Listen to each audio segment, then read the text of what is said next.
Okay, so what I want to do first is get you oriented with this thing I have in front of us, which is called the circle of fifths or circle of fourths, depending on what direction you go. You can use either terminology. The reason this is so important is because music really likes to move around this circle. And what I mean by that is chords really like to move in patterns of fourths and fifths.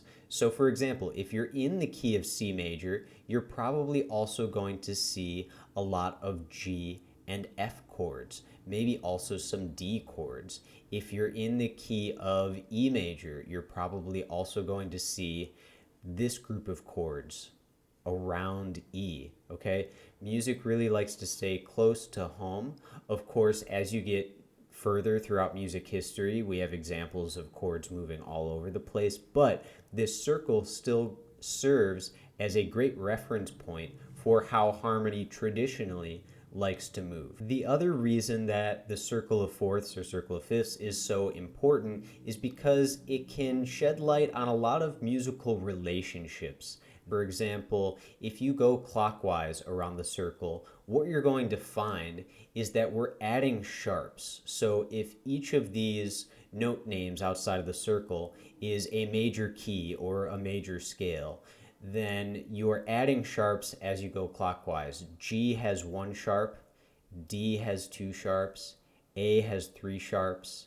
And another thing to notice about that is the order in which those sharps appear, which I actually wrote in the middle of the circle here. So the order of sharps is F, C, G, D, A, E, B.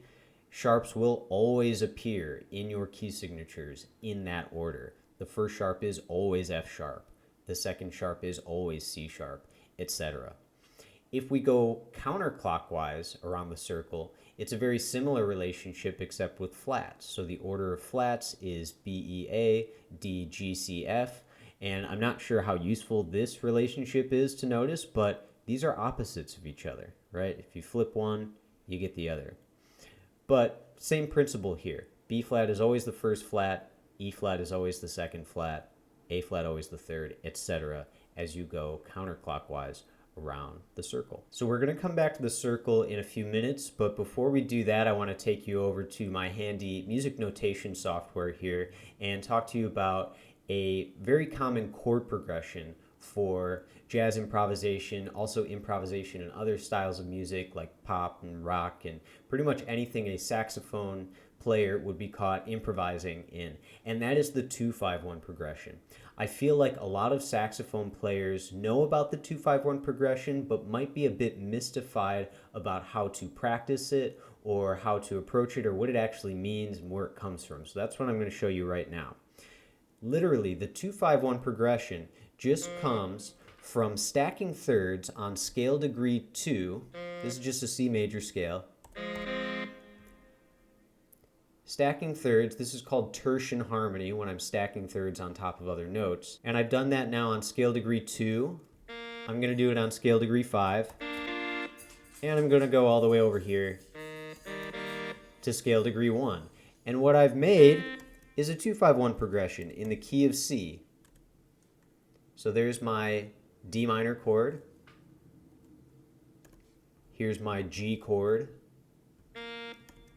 And here's my C major chord. So those are the building blocks of creating 2-5-1s in any key. You can take any major scale, stack thirds on scale degree 2, scale degree 5, and scale degree 1 in the key signature. Make sure you're not seeing any notes outside of the key signature or else you're accidentally going to get incorrect chord qualities. Like you shouldn't have an F sharp here because that's not in the key, and that means this is a D minor chord. That is correct. So going back over to my circle, I want you to notice that this is what we call a circle progression.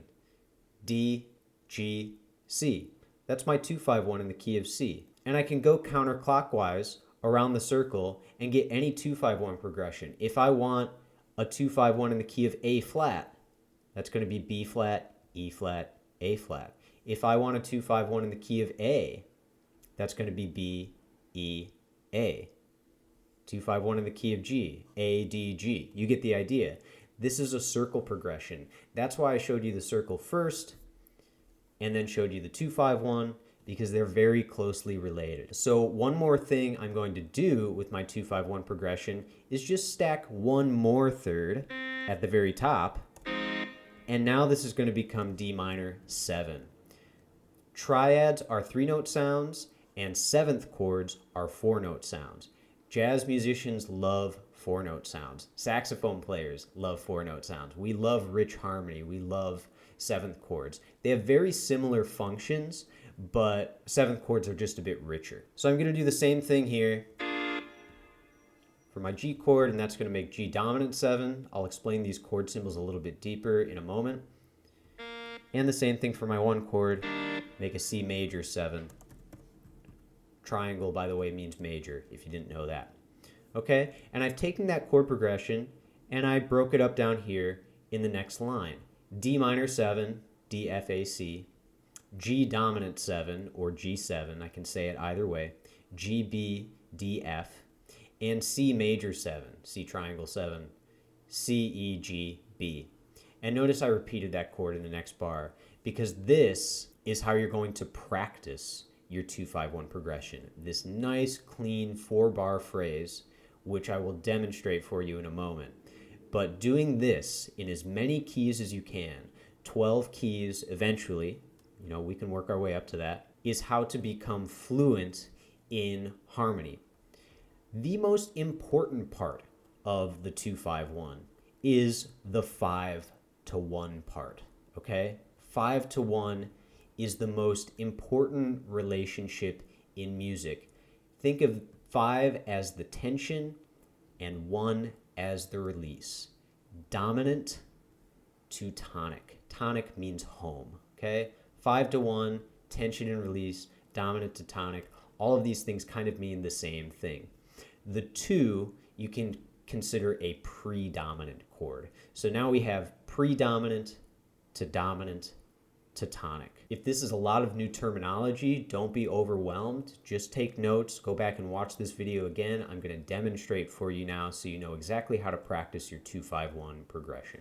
So this is exactly how I would practice my 2-5-1 progression. It's just like I wrote it out on the previous page that we were looking at together. I'm going to put my metronome on 60, and that is going to be 2 and 4. So my metronome's clicking 2 and 4. You can also, if you want all quarter notes, just double the metronome tempo to 120, and then you're playing with quarter notes. And I'm going to swing and play this 4-bar phrase. 1, 2, 1, 2, 3.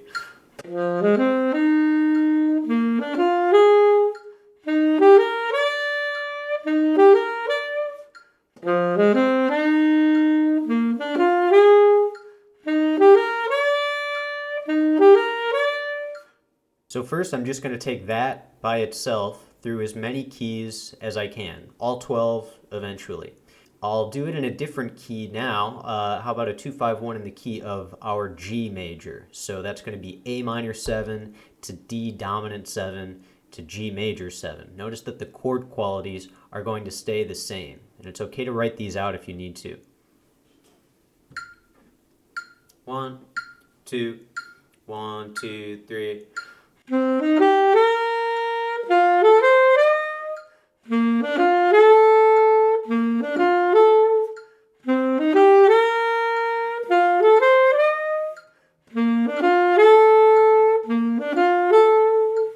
Now once I'm comfortable with the pattern straight up and down, or I guess all the arpeggios are going up in this case, once I'm comfortable with the pattern going straight up, then I can start improvising a little bit, the note order, the rhythm, and just stay on this 4-bar phrase, simple 2-5-1 chord progression, but start adding some creativity into the mix. Rhythmically first, and then I can mess around with the order of the notes. So let's see what that would sound like. 1, 2, 1, 2, 3.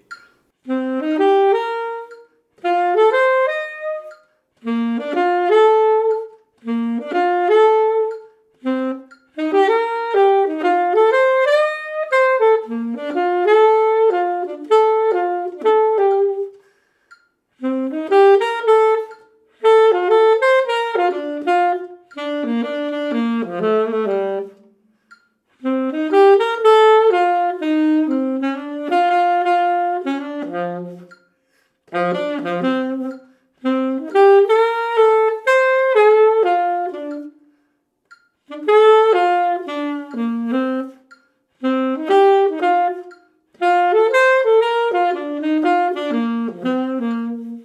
I was thinking about the same chord progression that entire time and just kind of reorganizing those four notes that go with each chord sound. So again, first master the pattern, and then you can start to get creative with that pattern as you become more comfortable.